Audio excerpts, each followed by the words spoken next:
Alors évidemment, tout ce que je vous dis n'est pas trivial. Google propose des certifications, des formations certifiantes pour proposer ses services sur Google Ads. Donc pour être annonceur Google Ads, il faut avoir une connaissance de l'outil, de la plateforme, savoir comment elle fonctionne, comment gérer les données qui sont mesurées, comment on fait pour créer des annonces, structurer le compte. Ça, c'est une technicité, c'est une compétence à avoir absolument avant de lancer une campagne, sous peine de payer le clic trop cher et de gaspiller son argent pour avoir des prospects qui ne sont pas qualifiés. Également, il faut être capable de créer une landing page ou un site web qui soit performant et de qualité. Pareil pour l'annonce. Il faut être capable également de mesurer les conversions, les actions de conversion qui sont sur le site. Donc, par exemple, le clic sur un bouton appelé sur le site web, la page d'atterrissage, ou l'envoi d'un formulaire, ou la prise de rendez-vous, ce qui est également une compétence en soi que vous n'avez pas forcément et qui est aussi également très chronophage. Donc, l'idée là, c'est pas de vous mettre la pression et de vous forcer à vous lancer sur Google Ads, puisque ça demande à la fois une formation, des compétences diverses, transverses, et également du temps. Et pour le coup, également de l'argent.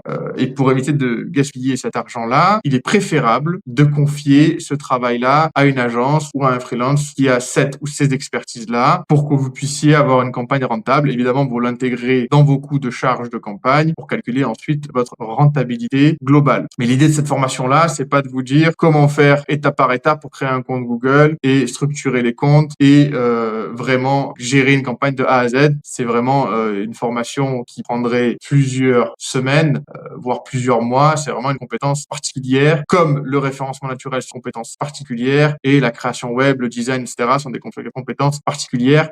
C'est pas n'importe qui peut venir sans formation développer tout ça de A à Z. L'idée, c'est quand même de vous sensibiliser aux enjeux, savoir ce qui marche pas, avoir les informations principales pour, si vous le voulez, pouvoir déléguer ces tâches-là, en comprenant les enjeux, en comprenant de quoi on parle et ce qui est important, les erreurs à éviter et les bonnes pratiques à avoir. C'est vraiment ça l'idée. Après, si vous voulez vous former, effectivement, vous pouvez trouver des formations qui sont intéressantes sur tous ces sujets-là, mais ça demande du temps à minima et également de l'argent avant que vous puissiez démarrer sur ces plateformes-là. Et il y a aussi une période d'inertie avec de l'expérience à accumuler pour pouvoir être vraiment performant et efficace. Ceci étant dit, Google Ads reste vraiment un levier incontournable pour générer des prospects rapidement et garantir de se démarquer par rapport à vos confrères sur les prestations de services que vous proposez et démarquer également votre cabinet. Comme on l'a vu pour le référencement naturel, on va voir ici les KPI, donc les indicateurs clés de performance sur les campagnes Google Ads à surveiller pour pouvoir atteindre les objectifs. Donc en fait, on a des objectifs. En général, ici, on parle de génération de prospects. On veut générer des prospects. Oui, combien? Quel est le budget? Donc maintenant, on va suivre les indicateurs pour savoir est-ce que notre campagne est rentable et est-ce qu'on arrive à atteindre nos objectifs en termes de contraintes budgétaires, en termes de résultats, en termes de rentabilité. On va voir ça dans le détail pour que vous puissiez avoir une vision globale et savoir comment ça fonctionne. Vous n'aurez pas de résultats si vous ne pouvez pas mesurer ce qui se passe dans vos campagnes, à la fois au niveau du compte Google et à la fois au niveau de la page d'atterrissage et des conversions qui sont effectivement enregistrées, dans quelles conditions et à quel volume et à quel tarif. Donc c'est tous ces éléments-là qu'on va voir ensemble pour pouvoir savoir qu'est-ce qu'il faut mesurer, comment le mesurer et comment optimiser ce qu'on a mesuré et savoir s'il y en a un problème avec tel indicateur, quelle action il faudrait faire pour le corriger, l'optimiser. Alors on se retrouve ici avec un tableau de bord qui est le tableau de bord avec tous les indicateurs de performance clés pour une campagne donnée. Alors évidemment, pas donner d'informations sur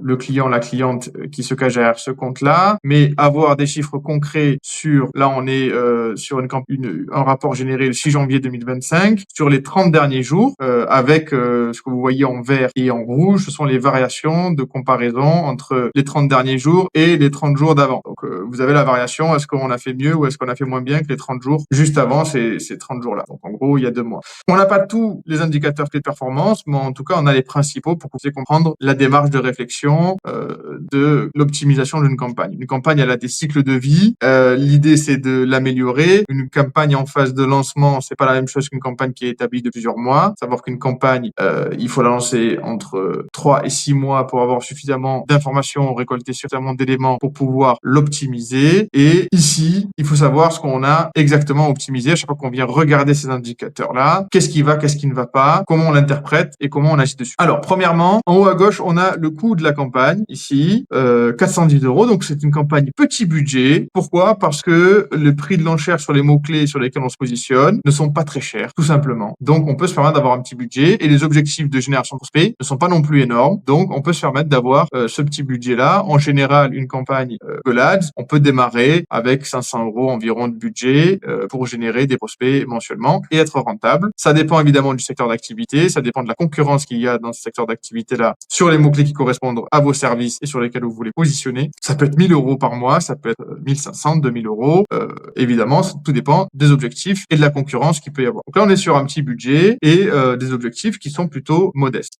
Donc le coût de la campagne, là ici, c'est le coût des clics. Il y a eu 410 € de clics, qui est ici, ça veut dire que sur la période des 30 jours précédents, donc là on est sur les 30 derniers jours, 30 jours encore avant, si on devait comparer les 30 derniers jours aux 30 jours encore avant, il y a un écart de 61 centimes. Donc globalement, on a dépensé 61 centimes de moins sur la campagne, donc on a dépensé la même chose en réalité. On avait dépensé il y a 60 jours 410,61 centimes, qui représente une variation, entre parenthèses, vous avez la variation, la valeur relative de 0,15%. C'est-à-dire que ça représente une diminution de 0,15% entre les 60 derniers jours et les 30 derniers jours. Donc le coût de la campagne sur les 30 derniers jours, c'est un paramètre important pour savoir combien on a dépensé en valeur absolue exactement. Ici, 410 €. Le nombre d'interactions en valeur absolue, 249 interactions. Donc il y a eu 249 personnes qui ont cliqué sur l'annonce, qui ont interagi avec l'annonce de ce professionnel-là. Ce qui représente 17 personnes de moins, une évolution de moins 6,39% par rapport à la période précédente. Le taux d'interaction. Donc le taux d'interaction, on peut dire que c'est le taux de clic également, parce qu'en fait vous voyez 249 clics, 249 interactions, on parle de la même chose, c'est-à-dire par rapport au nombre d'impressions qu'il y a eu, le nombre de fois que l'annonce a été affichée. Donc il y a eu des requêtes, l'annonce a été affichée pour tant de requêtes, ça ne veut pas dire qu'elle a été affichée tout le temps, il y a des requêtes pour lesquelles l'annonce n'a pas été affichée, mais en tout cas elle a été affichée 1470 fois, ce qui est 187 fois de moins, donc une diminution de 11,31% par rapport à la période d'avant, mais les 30 derniers jours, elle a été affichée 1470 fois cette annonce. Et sur les 1470 affichages de cette annonce, on a eu 249 clics, qui représentent un taux de 16,98%, donc 5% de plus que la période d'avant, mais 16,98% de taux de clics. Donc en fait, on a simplement divisé 249 par 1470 et on a multiplié par 100 pour avoir un taux.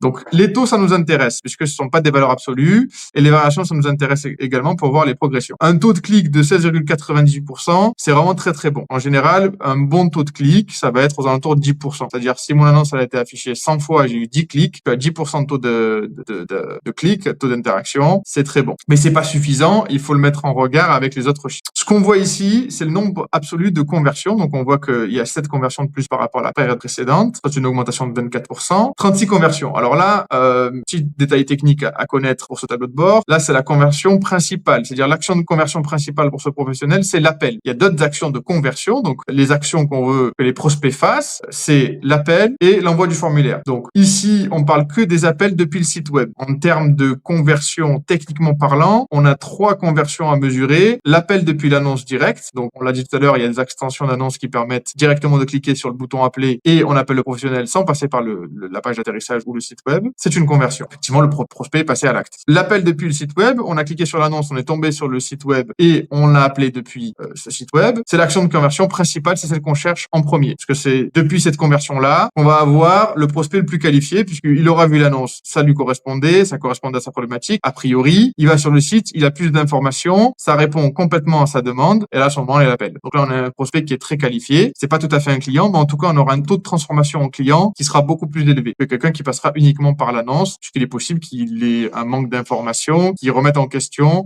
son passage à l'acte et sa transformation en client. Donc en fait, toutes les conversions n'ont pas les mêmes valeurs, c'est ce que nous apprennent ces chiffres-là. Et également, l'envoi d'un formulaire, c'est important puisque la personne n'a pas appelé, on n'a pas eu directement le retour du professionnel, mais on a envoyé un formulaire, c'est déjà une très bonne étape. Et le prospect est très qualifié également. Et donc c'est pour ça qu'on a 2 cases, on a les conversions et on a toutes les conversions. Donc ici, on a que les appels depuis le site web, 36, ça représente la majeure partie des conversions puisque c'est l'objectif de ce compte-là, et toutes les conversions, 45, donc on en a 4 de plus, une augmentation de presque de 10% par rapport à la période d'avant. Donc on a un total de 45 conversions sur ce compte. Alors là, là, évidemment, la courbe est un petit peu coupée. On voit à chaque fois en bleu les courbes qui montrent par rapport aux 30 jours de la semaine quand est-ce que les conversions ont lieu. Là, on voit il y a des journées où il n'y a pas de conversion du tout, des journées où il y en a 2, des journées où il y en a une, des journées où il y a 3 conversions. Ici, c'est un petit peu coupé sur tes conversions, mais c'est pas le sujet. Donc au total, pour 410 €, on a eu 45 conversions. Ce qui nous permet d'obtenir le chiffre du coût par conversion. Combien nous a coûté la conversion, combien nous a coûté le prospect qualifié. Eh bien, à ce moment-là, on divise 45 par 410, 410 par 45, et on voit que c'est à peu près 9 € pour savoir combien nous a coûté le prospect. Après, si on veut savoir combien nous a coûté le client, eh bien, à ce moment-là, il faut rajouter le coût de la prestation de l'agence qui va gérer la campagne, si c'est une agence qui gère la campagne, par exemple, et il faut aussi surtout rajouter le taux de transformation en client. Si ici un client sur deux un prospect sur deux est finalement passé en client, ce qui est à peu près les chiffres de ce client, voire même un peu plus, bien vous savez très bien que vous avez qu'à multiplier par deux. Ici c'était 9 €, donc un client, on va dire 18 € plus les frais d'agence, on va dire que c'est à peu près 20 à 25 € le client. Donc un client a coûté 20 à 25 € pour être généré par Google Ads. Vous prenez ce chiffre-là, vous l'intégrez à vos calculs de rentabilité, vous savez combien de charges vous avez pour traiter un client, combien vous a rapporté, vous retranchez ça à votre chiffre d'affaires et vous avez le bénéfice de combien vous a rapporté le client depuis Google Ads. Je suis allé un petit peu loin puisqu'on était dans la réflexion et dans les calculs. Quand vous savez comment ça se passe, on peut passer aux autres indicateurs. Donc, indication très importante à connaître, le taux d'impression. Donc, ce qu'on voit, c'est que on a un taux d'impression en première position. Alors, quand c'est écrit première position, c'est-à-dire dans les 4 premiers résultats. Parce que, effectivement, si on continue à défiler dans les résultats de recherche Google, on peut avoir des annonces qui sont à la fin de la première page, surtout sur mobile où il n'y a pas spécialement de première, deuxième, troisième, quatrième page, mais c'est un flux continu sur lequel on peut scroller à l'infini. Il y a encore des encarts d'annonces un peu plus bas. Donc c'est pas la première position de l'encart. Ici c'est la première position, c'est-à-dire on est dans le top 4. Donc dans 82% des cas, on est dans le top 4, ce qui est très bon, puisque par quasiment toutes les requêtes donnent affichage au top 4. C'est-à-dire les requêtes pour lesquelles on a été affiché dans les 1470 fois ici. Il y a des requêtes, on n'en fait même pas partie. On n'est pas du tout affiché. Là, il faudrait voir le taux d'impression, le taux d'impression de marché, ce qui n'est pas l'indicateur qu'on surveille ici, puisqu'on n'en a pas besoin. Mais ça serait intéressant pour savoir, par rapport à tout le marché de la recherche, dans la localité que je vise et sur les services que je vise, par rapport à mes concurrents, combien de parts de marché je prends, combien de fois je suis affiché. Ça, c'est une notion intéressante à regarder, mais c'est pas notre cas ici, ça nous intéresse pas. Et le deuxième chiffre qui est à côté, c'est le taux d'impression en première position absolue, c'est-à-dire là, je suis dans le top 1, je suis en tout premier. Dans le premier encart avec les 4 premiers résultats, je suis le tout premier. Et là, on voit que c'est 32% des cas, sensiblement pareil que la fois précédente, c'est-à-dire qu'on est stable ici. Donc, un tiers du temps, on est en première position, ce qui vient augmenter naturellement ici notre taux d'interaction. C'est pour ça qu'on a un taux d'interaction aussi bon. Donc ça, ce sont des indicateurs à vérifier. Également, le coût par clic moyen. Là, on a vu qu'il a augmenté de 10 centimes. Il faudra chercher pourquoi. Est-ce que c'est la stratégie d'enchère? Est-ce que il y a des moyens de faire différemment? Est-ce que c'est la qualité et la pertinence des annonces, qualité et pertinence du site web, par exemple? Ce sont toutes les questions qu'il faut se poser quand on voit ces indicateurs. En tout cas, on a un coût par clic moyen de 1,65 centimes d'euros. Par rapport aux enchères, les enchères, c'est une tranche entre tel chiffre et tel chiffre. Nous, on est situé à 1,65 € par rapport au mot-clé qu'on a acheté. C'est une donnée. Ce qui nous intéresse également, c'est le taux de conversion. Donc, le taux de conversion, ça va être le calcul que je vous dis tout à l'heure, c'est-à-dire savoir qu'on a dépensé, ça c'était le coût par acquisition que je vous présentais tout à l'heure. Là, on parle du taux de conversion, c'est-à-dire, tout à l'heure, on a vu le taux de clic, c'est-à-dire, ça a été affiché 1470 fois, on a eu 249 clics, on a divisé 249 par 1470, on a eu un taux de presque 17%. Maintenant, c'est sur les clics qu'on a obtenus, combien j'ai eu de conversion. Bien là, sur l'objectif principal, qui est l'appel depuis le site, on a eu 36, donc je divise 36 par 249, je multiplie par 100, j'ai 14,46% de taux de conversion, ce qui est un taux excellent. 10% de taux de conversion, c'est très bon. 15%, c'est excellent. Et si on se base sur toutes les conversions, donc on a dit qu'on en avait 45, eh bien on fait 45 divisé par 249 fois 100, et on est à 18% de taux de conversion, toutes conversions confondues. C'est absolument excellent. Là, on a les sources de conversion avec le détail. Donc, on a vu 36, c'était le bouton appelé sur le site. 36 conversions, 4 conversions sur les appels directs depuis l'annonce, une conversion encore une fois depuis l'annonce, c'est 2 endroits différents en fait de l'annonce Google, et 4 envois de formulaires pour un total de 45 conversions. On a également des informations sur les interactions par type d'appareil. On voit par exemple ici que la plupart des interactions viennent des téléphones. Donc ça nous permet d'optimiser les landing pages parce que on va chercher la performance surtout sur les téléphones puisqu'on sait que la quasi-totalité des personnes viennent sur le téléphone.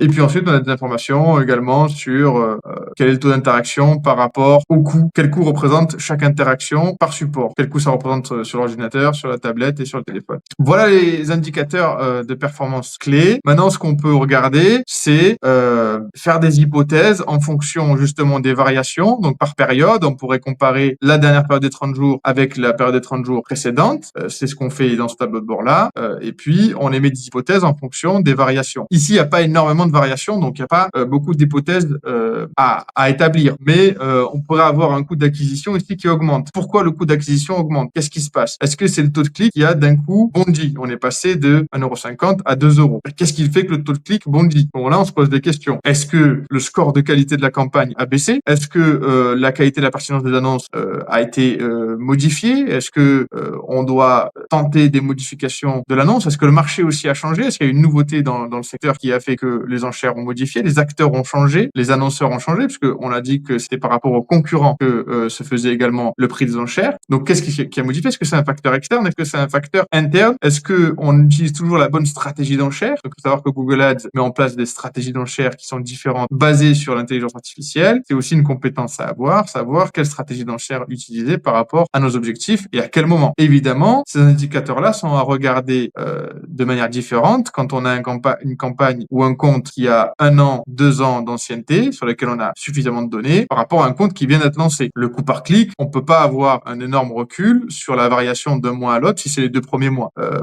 On se posera pas les mêmes questions, on n'aura pas la même réflexion. En tout cas, le cheminement, c'est un petit peu celui-là. Pareil sur les impressions, si on a énormément d'impressions, c'est-à-dire que notre campagne est beaucoup affichée, mais par contre il y a peu de clics, on a un taux de clic qui est catastrophique, c'est-à-dire notre taux d'interaction, notre taux de clic, il est inférieur à 5%, ça veut dire que les gens voient beaucoup notre annonce, mais elle n'est pas attirante. Ou alors soit on ne s'adresse pas à la bonne cible, soit on s'y adresse pas correctement, ou les concurrents font mieux et notre annonce ne donne pas envie de cliquer. Donc on a un mauvais taux de clic, ce qui du coup nous empêche d'avoir la possibilité de montrer aux prospects qualifiés notre site internet et nos informations, notre solution. Là ici on a un bon taux de clic, donc s'il y a une baisse de performance, on va chercher le problème ailleurs. De la même manière, donc vraiment les deux constantes à vérifier le plus, ça va être le budget global. Est-ce qu'on respecte le budget global du client ou la contrainte budgétaire? Est-ce qu'on est suffisamment affiché? Ici oui, puisque 82% des cas on est en top 4. En top 1, est-ce qu'on est suffisamment en top 1? Est-ce qu'on peut faire mieux? Quel est le taux de clic? Donc combien de taux d'interaction on va avoir avec nos annonces? Et quel est le taux de conversion? Ça aussi c'est à mesurer. Si on a un très bon taux de clic, c'est-à-dire que notre annonce est percutante, on est affiché suffisamment de fois par rapport au marché global, on a un taux de clic qui est suffisant, on a beaucoup de clics, l'annonce est pertinente et qualifiée, mais ici on a un taux de conversion qui est inférieur à 5%, eh bien à ce moment-là, il faut se poser des questions sur la pertinence et la qualité de la page d'atterrissage. Qu'est-ce qui se passe? Est-ce que les personnes s'en vont de la page sans lire le contenu? Est-ce qu'ils lisent le contenu mais ça ne correspond pas, ils s'en vont, ils ne passent pas à l'action? En tout cas, il y a des choses à voir sur la page d'atterrissage et là, je vous renvoie par les KPI du référencement naturel. On a parlé de Google Analytics qui permet de traquer le trafic d'un site web. À ce moment-là, on va pouvoir établir des hypothèses de manière un peu plus précise, savoir combien de temps par rapport à la source Google Ads, donc tous les gens qui viennent de Google Ads, combien de temps ils sont restés sur la page, pourquoi ils sont partis, à partir de quelle page, est-ce qu'ils ont visité d'autres pages également, ou est-ce qu'ils sont partis tout de suite, est-ce que le contenu est suffisamment engageant, etc., etc. C'est tout ça qu'il faut voir. Évidemment, le taux de clic, on va le comparer à la tranche moyenne pour les 4 premières positions. Combien les concurrents payent en moyenne? Est-ce que nous, on est dans cette tranche moyenne-là ou est-ce qu'on est beaucoup trop élevé par rapport aux concurrents? Ce qu'il faudrait dire, est-ce qu'on a la mauvaise stratégie d'enchère? Est-ce qu'on a les bonnes qualités d'annonce?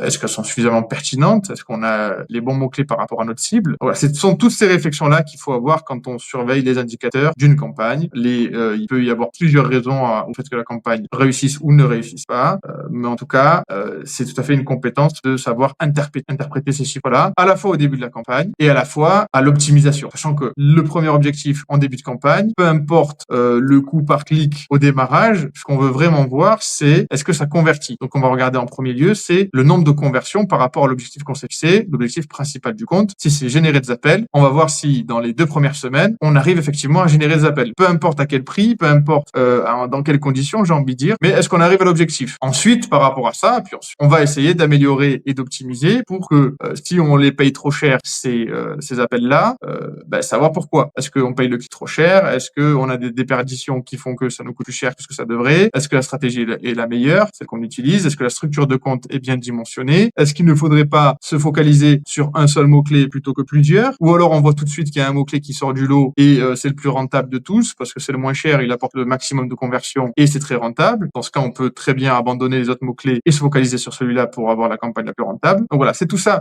qu'il faut voir en lancement de compte. On vérifie que l'offre corresponde à la demande, on confronte l'offre au marché et puis une fois qu'on voit qu'il y a des conversions et que ça fonctionne, là on vient optimiser les coûts pour rendre la campagne rentable et ça se fait sur une période de minimum 3 mois, voire 6 mois en fonction des secteurs. En général, pour un avocat, de manière classique, on a des résultats dès le premier mois, c'est-à-dire dès le premier mois, on rentre des dossiers et dans les premières semaines, on est rentable. En conclusion, vous l'aurez compris, il est indispensable de définir comme il se doit les objectifs de résultats quand on veut faire une campagne. Quels sont les objectifs? Quel est l'objectif à atteindre? On définit des indicateurs précis et on les suit pour pouvoir optimiser les campagnes et avoir des campagnes rentables. En général, dans 95% des cas, ça marche très bien. Dans les 5% restants, au bout de 3 mois, si on n'a pas réussi à optimiser, mais on a suffisamment d'informations pour dire, voilà, on n'a pas réussi à optimiser, on n'a pas réussi à être rentable. Par contre, voilà les raisons pour lesquelles c'est pas rentable et on n'arrive pas à optimiser. Soit on se donne 3 mois de plus pour redresser la barre si on voit que c'est possible. Si on voit que c'est pas possible, à ce moment-là, il faut absolument arrêter et ne pas jeter son argent par les fenêtres. Merci d'avoir regardé cette vidéo et merci de suivre cette formation. Sachez que si vous voulez aller plus loin ou si vous avez des questions, vous pouvez contacter un expert de chez Digital Power directement en cliquant sur le lien en dessous de cette vidéo.